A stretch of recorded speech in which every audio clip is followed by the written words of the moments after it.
दादाजी, आप बचपन में अजगर वाली कहानी सुनाते थे। एक बार फिर से सुनाओ ना।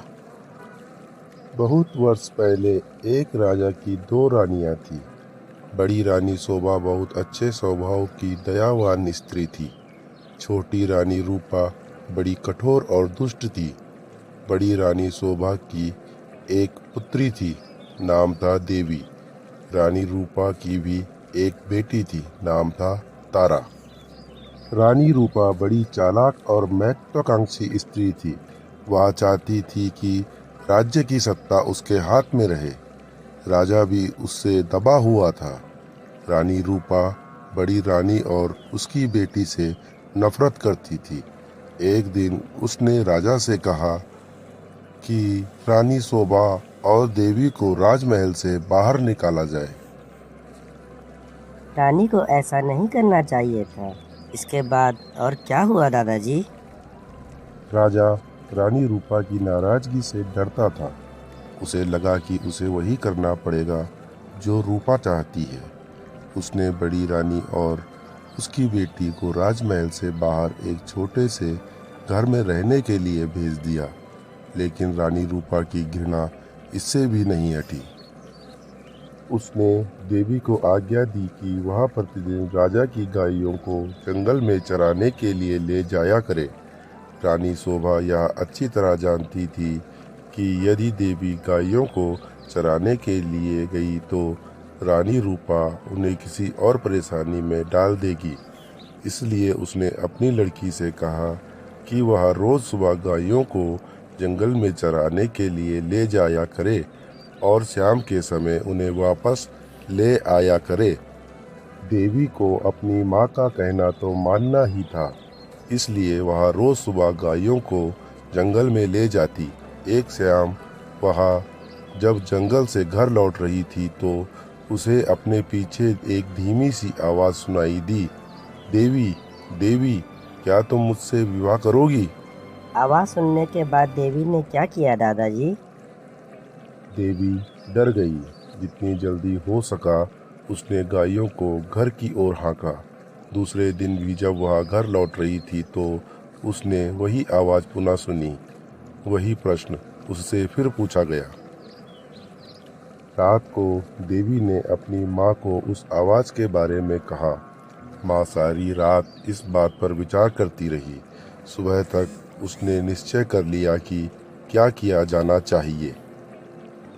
वह अपनी लड़की से बोली, सुनो बेटी, मैं बता रही हूँ कि यदि आज शाम के समय भी तुम्हें वही आवाज़ सुनाई दे तो तुम्हें क्या करना होगा?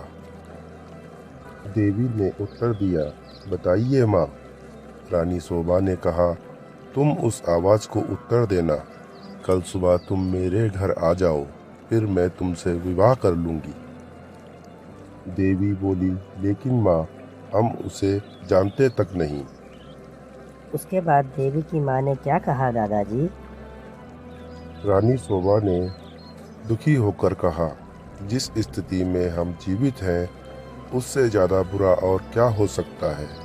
हमें इस प्रस्ताव को स्वीकार कर लेना चाहिए।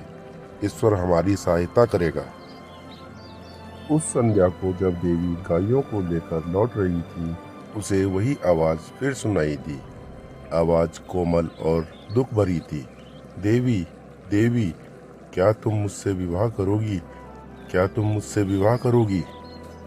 फिर देवी ने क्या किया दादाजी?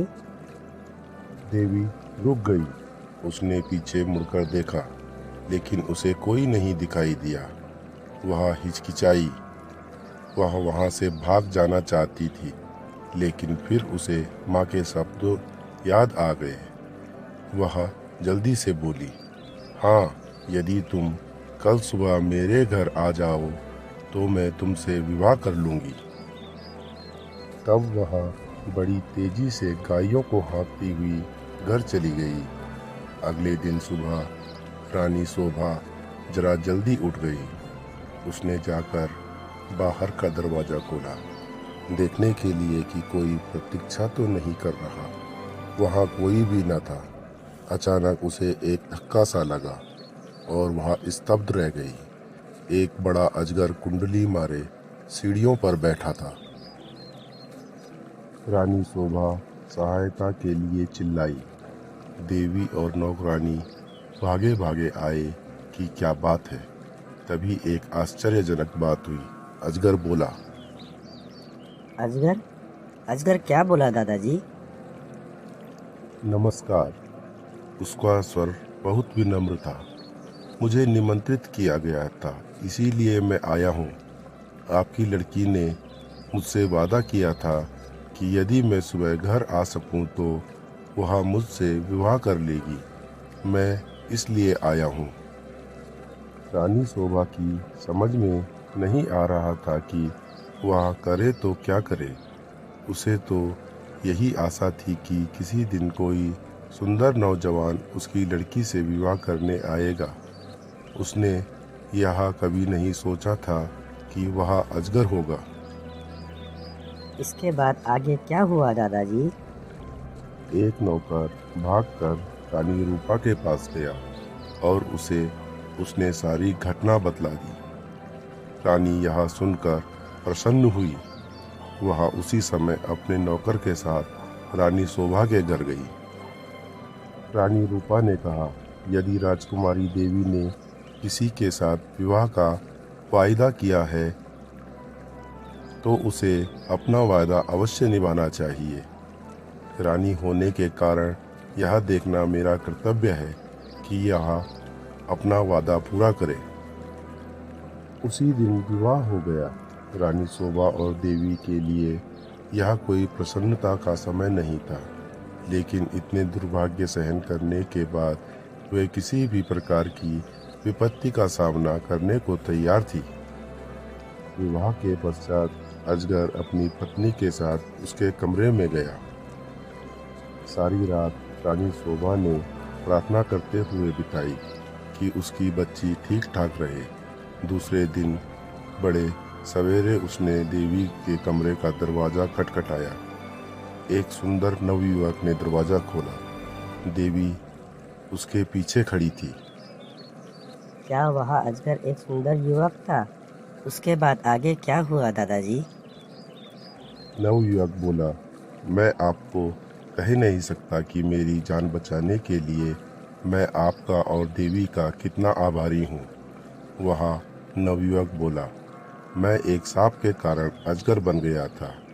एक वन देवता मुझसे क्रुद्ध थे और उन्होंने मुझे अजगर बना दिया। बाद में उन्हें अपनी करनी पर दुख हुआ।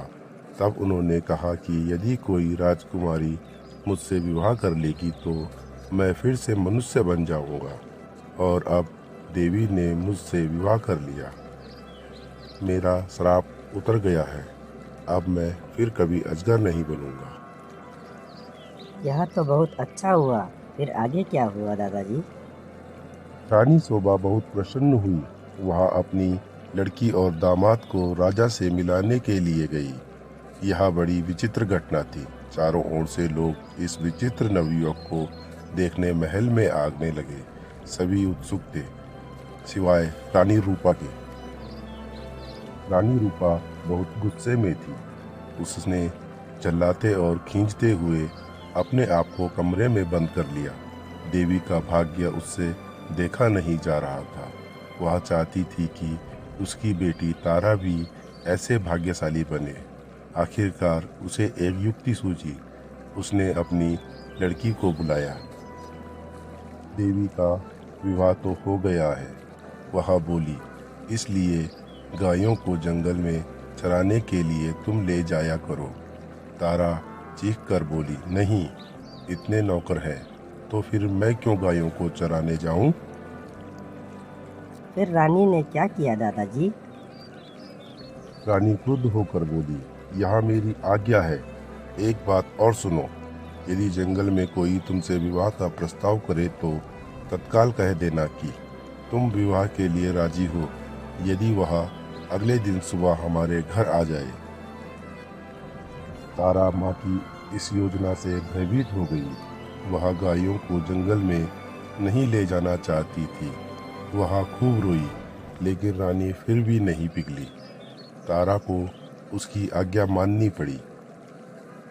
तारा रोज सुबह गायों को जंगल में चराने के लिए ले जाती और फिर शाम के समय वापस ले आती।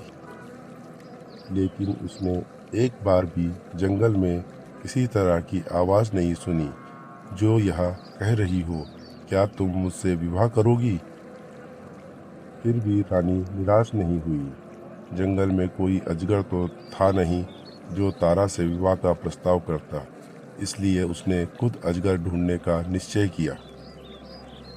उसने अपने नौकरों को एक अजगर लाने की आज्ञा दी। बहुत खोज करने पर काफ़ी दिनों पश्चात उन्हें एक बहुत बड़ा अजगर मिला। उसे पकड़कर वे राजमहल में ले आए। आखिरकार रानी का अभिप्राय पूरा हो गया और उसने तारा का विवाह इस अजगर से कर दिया। अब रानी को संतोष हुआ। विवाह की रात तारा तथा अजगर को एक कमरे में बंद कर दिया गया। कोई माँ इतनी क्रूर कैसे हो सकती है? इसके बाद आगे क्या हुआ दादाजी? रानी अधीरता से सुबह की प्रतीक्षा कर रही थी। रानी रूपा ने सवेरे सवेरे ही लड़की के कमरे का दरवाज़ा खटखटाया, लेकिन कोई उत्तर नहीं मिला। उसने जरा और ज़ोर से दरवाज़ा खटखटाया, लेकिन दरवाज़ा तब भी ना खुला। रानी से और प्रतीक्षा न की गई और उसने धक्का देकर दरवाज़ा खोल दिया। मोटा अजगर जमीन पर पड़ा हुआ था, लेकिन तारा का कहीं पता नहीं था। रानी चीख पड़ी। महल में सभी ने उसकी चीख सुनी। राजा और नौकर भागे आए कि क्या बात है, राजकुमारी कहाँ है? सब चिल्लाए। रसोइया बोला, वह तो अजगर के पेट में होगी, देखो वह कितना मोटा हो गया है। रानी अब बड़ी जोर जोर से रोने लगी। राजा भी रोने लगा। रसोइया अपना सबसे बड़ा चाकू ले आया। वह बोला, यदि वह अब तक जीवित हुई तो मैं राजकुमारी को बचाने की कोशिश करूंगा। उसने अजगर का पेट चीर डाला। तारा अच्छी भली जीवित थी। रसोइये ने उसे बाहर खींचा। वह चीख मारकर अपनी माँ की तरफ भागी। अजगर की मृत्यु हो गई और साथ में रानी रूपा की इस इच्छा की भी कि वह तारा का विवाह देवी की तरह ही एक किसी योग्य और संपन्न नवयुवक से हो। वाह दादाजी, कहानी सुनकर तो फिर से मज़ा आ गया। अगर आपको भी दादाजी की कहानी सुनकर मज़ा आया है तो वीडियो को एक लाइक और एक कमेंट ज़रूर करें, और हाँ, जाते जाते चैनल को सब्सक्राइब करते हुए जाएं। मिलते हैं किसी नेक्स्ट वीडियो में, तब तक के लिए love you all, bye bye.